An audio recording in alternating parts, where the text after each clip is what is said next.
this is the sacrifice that I have to make, and I'm not thrilled about making it. I'm really scared, right? I'm really scared to make it, but here I am. I'm gonna do it.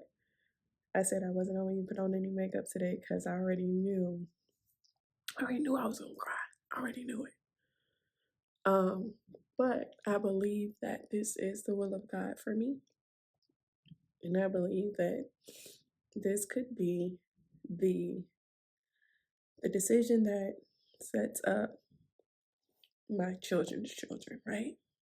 And so it's to not be selfish and disobey God because I don't want to give up something that He's asking me for. I'm gonna do it. So I have the conversation in an hour. I'm going to stop talking now because I don't want to go in there all puffy-eyed. Hey everybody, and welcome to the Book of Brianna, a podcast. I am your host, Dr. Brianna Whiteside, and I want to welcome you to season 2. We have some big things in store this year, and I couldn't be more excited to have you journey with me as I journey with God. And also, my hope is that this season will encourage you to believe God for more. It will encourage you to kind of step out into faith, to just break the limits off of yourself. This is what I really sense strongly, that we have some superimposed limitations that others have put on us, and then also we have the limitations that we put on ourselves. And so as I step out of the box, as I journey with God into this unknown territory, my desire is that you will have the courage to journey with God into the deeper things that He may have for you. Y'all, welcome to episode 2. In today's video, I want to kind of talk about how God actually tricked me into resigning. Now, I know in the first video, I told you, I knew this thing was coming. I knew I was going to have to do it. But let me tell you how He kind of forced my hand on the decision in the season that I resigned in. It's so funny because even though I talk about obedience, even though I talk about, being radically obedient and moving forward instantaneously, when you hear God say, go ahead and move forward, when I had to resign and I knew that I was going to have to resign, I was kind of dragging my feet on the decision. I really didn't have a lot of clarity surrounding this decision. I didn't know what month I was to go ahead and start having the conversation or start the process of resigning, because it's just not a please accept my 2 weeks notice. No. When you're in your career, in academia specifically, because we operate on semesters, it matters. It matters how you leave a thing. And I wanted to leave with my good name. You know what I mean? Like, I value my good name. And so I wanted to leave integral. So leading up to this decision, I want to say back in March, I started to kind of sense Holy Spirit prompting me to go ahead and teach online in the fall. Now, at the time, I didn't really know how that was going to work out, because as academics, we're not really, or at my university particularly, we're not really given the freedom to teach fully online unless there's some type of national emergency and it has to happen. But we could have the flexibility, like we could teach one class online and we could teach another class in person. And so that's what I had been doing. Well, when I started to kind of sense Holy Spirit saying, hey, go ahead and put in for fully online courses, I was kind of like, that's impossible. They're not going to approve this. They're not going to allow me to do this thing because this goes against university policy, and there is no way for me to do it. And so he's telling me this, and I'm telling him, I'm having this internal conversation saying they're not going to allow me to do this thing. Well, as God will have it, my boss, my department chair, ended up reaching out to me saying, hey, there's a departmental need. We need you to teach fully online in the fall, which was perfect for me because, as I said, Holy Spirit was already saying, this is what I need you to do. And I was saying, this is not what they're going to allow me to do. And then he's like, bet, watch this. And it pops up a need. And of course, I love teaching online. I am a millennial. And so being online is super natural for me. I don't have to go through a lot of changes with online teaching. And so when she reached out and said, hey, can you teach fully online? I'm like, perfect. Yes, absolutely. Sign me up immediately. Let me talk about this though, because I didn't know. So we're having this conversation in March. I didn't know that there was going to be a school shooting in December. And as you may have seen on the news, there was a mass shooting at the University of Nevada, Las Vegas, which is the university that I teach at.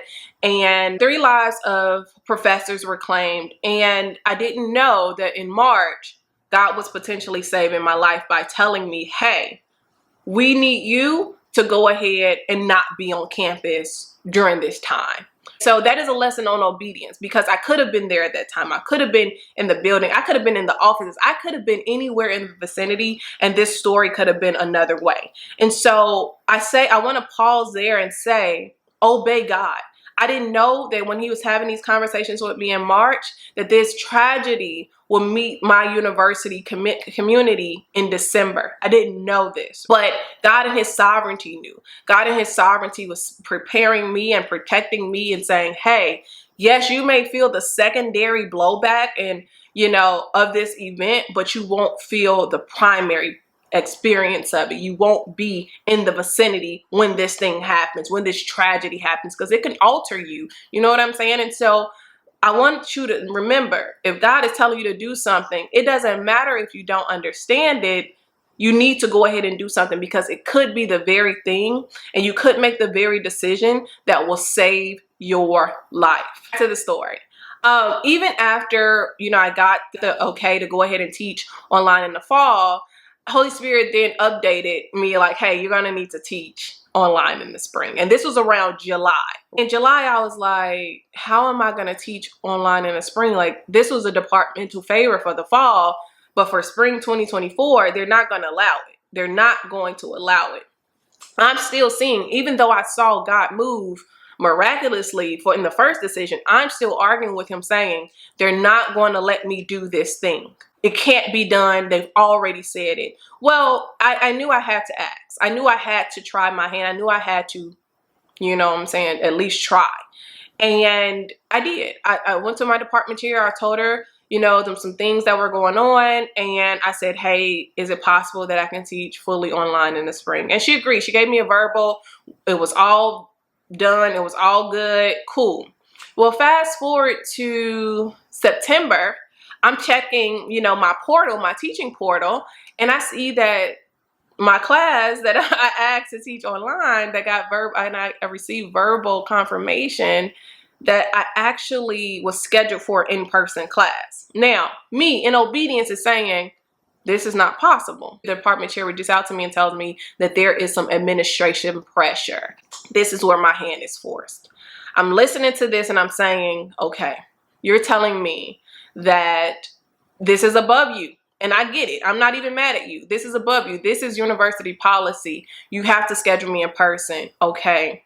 Well, let me tell you this. And this is where the decision comes out of my mouth before I'm even prepared, because I knew that God was creating even a space for me to have the conversation.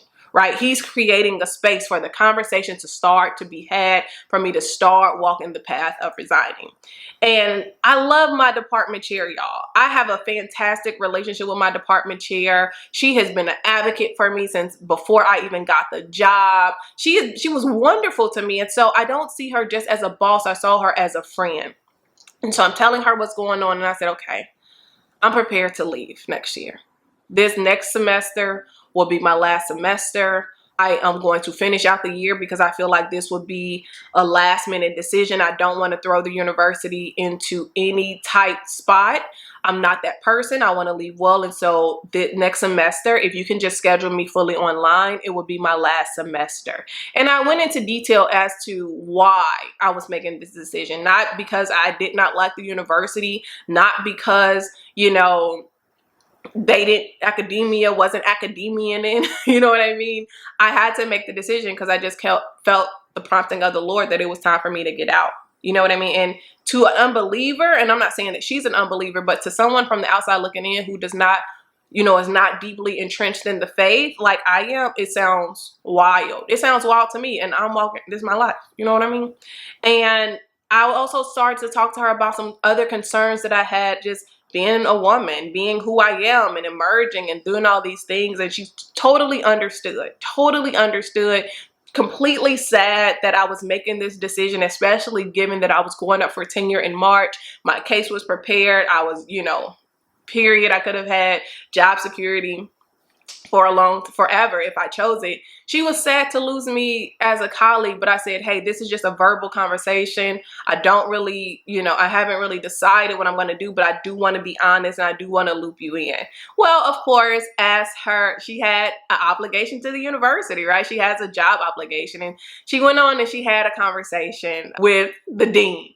So the way it goes is the dean is her boss. She's my boss. The dean is her boss. She had a conversation with the dean. And of course, in her attempting to help and wanting to be supportive of me, they came up with 3 offers for me to keep my job, for me not to resign. 3 offers. And they could have been attractive if I didn't know that God was asking me to leave in this season. Like, I could have prolonged this. I could have preserved my job to make sure I was hearing correctly, but I knew I was hearing correctly. I knew that if I took any of these options, not only would I be in partial obedience, which is still disobedience, but I would also be holding up the destiny of someone who wanted to be an academic. I am not a selfish person. And so if I know that this thing is coming to an end, I think that it is my duty to exit immediately when I know for sure it's coming to an end. And so when I'm thinking about my ending, I'm also thinking about someone else's beginning. And so when I was telling her, when I was declining the offers, now, mind you, we're having this conversation in September. I'm declining the offers. I'm saying also, I don't want to delay someone else's destiny. And that's not necessarily language that we use in academia, but I felt it so strongly that you need to end so someone else can begin. You don't want to keep holding a position, a place, knowing that God is leading you out. You need to be integral and you need to remove yourself from the old season. So long story short, I have the conversation with her. I told her I'm gonna decline the offers, and then that triggered the conversation with the dean. Now let me back up. After the conversation, y'all, I literally called my mom and I'm in tears, and I'm gonna put the screenshot of me crying right here.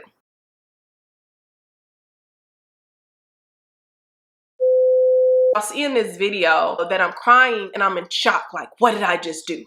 Because once these words left my mouth, I knew that I could not turn around. The ball had started rolling at that point. It was already kind of rolling already based on some things that I was doing with God prior to September. But once those words left my mouth, this ball started rolling quickly.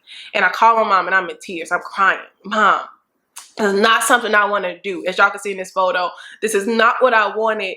I didn't want this path. I don't understand why God is making me do this thing. Like, I'm shook because I'm like, I am about to leave the life I knew. I am about to leave job security. I'm about to leave the thing that I worked my entire life to do because God asked me to. And he hasn't even shown me what I'm going to do yet. But I'm about to take him at his word and start leaving and preparing. And I was shook. And I'm trying not to cry, but I was shook. And I didn't want to do it. And it wasn't a decision I was taking lightly. And I'm like, who? And you know what, y'all? Let me just also be honest, because my resume, who I am as a person, the things I've done, teaching in prisons, all the things that I've done, the communal things, I think it's attractive to outside people. And I also take joy and pride, not negative pride, but I take pride in the things that I've done, the life that I've lived, the things that I've accomplished within 34 years. And the immediate thought is like, well, now you're going to be without a job, without a career. Like, are you still going to be considered a good catch? Because y'all know I'm trying to get married. Look, slide in my DM. No, let me just get it. But no, for real. If you're an eligible bachelor, slide in my DM. The Book of Brianna on Instagram. Anyway, I started to think about how is this going to be perceived to a potential mate? And all of the conversations, the cultural conversations that I've heard, maybe not been a part of, but I've heard started to rise to the surface, right? You're unemployed. You're going to be unemployed. You're going to be seen as potentially a liability and not an asset. I'm not saying that these are truths. I'm saying that these are the conversations that started to rise. So I'm thinking about you're 34 and you're about to leave everything. You're 34, Brianna. You can't depend on your looks. I've never been someone to try to depend on my looks or anything like that. I worked hard to set my life up, and you are about to leave this. Is it going to be attractive to a potential mate? Okay, we're just going to table that discussion. That was one of the conversations that started to rise up from my heart. You're going to make me ineligible, God, by doing this thing. Anyway, another thing that started to rise up out of my heart was, I don't trust you. I don't trust you, God. And this is me, God. I don't trust you because I don't know you like this. I don't need you to be a provider. I don't know you as a provider because I've never needed you to provide for me in this way. I don't know you as a father for real because I've never needed you to take care of me. You know what I mean? I know you as healer. I know you as lover. I know you as all of the other things, but this father aspect, I don't know you like that. And so now you're forcing me to kind of discover you and depend on you as a father when, you know, that's a touchy subject for me. But also you're asking me to depend on you in a way that I've never had to depend on you, and I don't know you like that. Right. And so all of this whole process that I've been undergoing for the last few months have been learning God as Father and trying to get comfortable with leaning into the embrace of a father. So as I was saying, so the conversation with my chair triggered the conversation with my dean. Now, this is the boss. This is the dean of the College of Arts and Sciences, right? I have the conversation with the dean, and I'm going to insert the morning of here. I have really asked God to, if there's any other way, let's go another route, right? I've asked him to, like, let's do it a different way, right? But this is the way. This is the way that I have to go. This is the sacrifice that I have to make. And I'm not thrilled about making it. I'm really scared, right? I'm really scared to make it. But here I am. I'm going to do it. I said I wasn't going to even put on any makeup today because I already knew I was going to cry. I already knew it. But I believe that this is the will of God for me. And I believe that this could be the decision that sets up my children's children, right? And so it's to not be selfish and disobey God because I don't want to give up something that He's asking me for. I'm going to do it. So I have the conversation in an hour. I'm going to stop talking now because I don't want to go in there all puffy-eyed and stuff. But I just wanted to do a video vlog for the morning before. And my stomach been off the chain all night. It's not easy. This is a hard thing.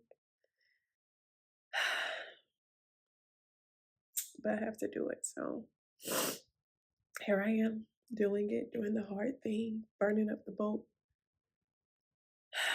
So keep me in your prayers. By the time you see this, I've been already made the decision. It'll be months later, but still keep me in your prayers. So I'm super emotional. I'm still asking, what am I doing? Because until I give them a written resignation, I still got my job. This was just a conversation. I was probably tripping. You know what I mean? But the morning of, you can see, this is not something that I wanted to do. I don't want to leave my career. I don't want to follow God in this way. I don't even know if I want to become who He's created me to become, because in order for me to come, I have to close this door. And this is the last door. You know what I mean? This is my thing. And I go in there. I don't have no makeup on, as y'all saw. I'm face puffy. I'm stressed out. My skin is broken out. Like I'm tired. I'm not sleeping. I'm not really eating. I'm stressed out. And I go in here and I have this conversation with my dean, and I try my hardest to explain to my dean why I am resigning. And the only part of the conversation that really made sense was me saying, the people who I am called to now are not behind the academic paywall. And I had to admit that the people that I am most excited about helping, even though I love my students and I really like academia and I like literature and transforming and things like that, but I don't feel connected to my students behind the academic paywall like I feel connected to God's people. And I had to try to make it make sense, right? Because we're having the conversation. Oh, wait, let me back up, y'all. Let me back up before I tell y'all this part. The morning that I was supposed to go, the morning that I had the conversation with my dean, the water line breaks on campus, which means the campus is shutting down. And my dean's like, hey, there's no water on campus. We could go ahead and reschedule this conversation. And I was like, well, you could not have the conversation, Brianna, right? And I just felt convicted, like, no, y'all are having this conversation right now. You're not getting an out. You're not getting an out. Do not take the out.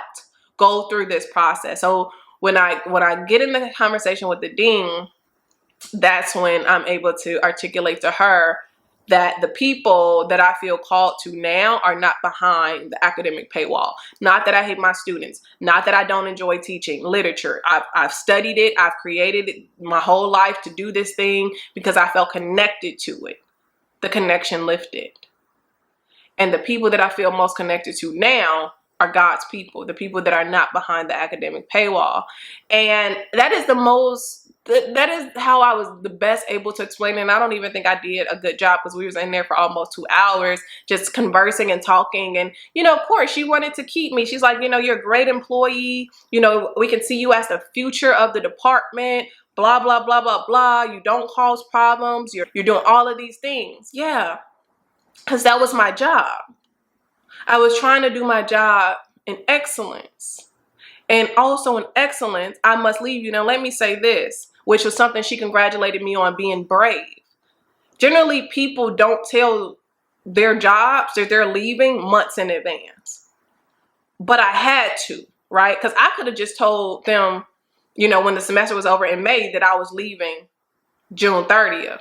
But that's not how God started to orchestrate the narrative. But also, I didn't feel like that was integral because we know, I knew if I was staying, I would know my fall 2024 semester this semester. I mean, not semester, my fall 2024 schedule. I would know it this semester. So we know what we're doing a year in advance, which is why I'm also great at planning out so far in advance, because academia forces you to do that.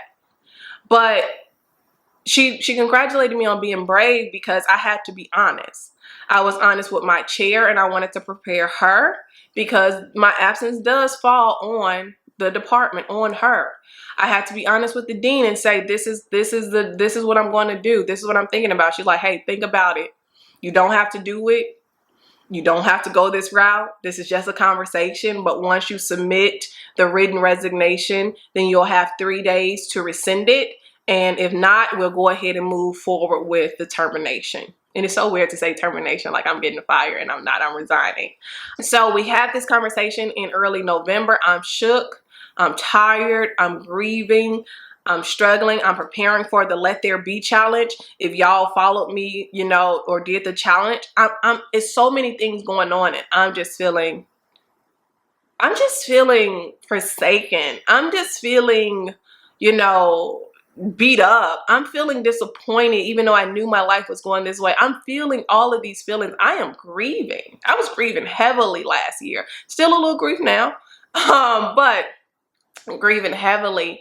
And I didn't understand, like, why God, why would you make me do this? You haven't even fully shown me what you want me to do, exceedingly and abundantly, or what you want to do for me. But I'm kind of uninterested for real. Like this, what I believe I'm stepping into is not attractive to me. You know what I mean? Like, it's not some arena I want to be in. I am, or have been, an academic. This is what I'm good at doing. I'm good at thinking and reasoning and reading and write. Like, I'm good at these things. You're trying to put me in an arena I have I know nothing about. I have no connections. You know what I mean? So I'm going through November and I'm struggling. First week of December comes. I know that I need to submit this resignation before the end of the semester. Semester ends mid-December. I sit down to write my resignation and submit it on a Monday.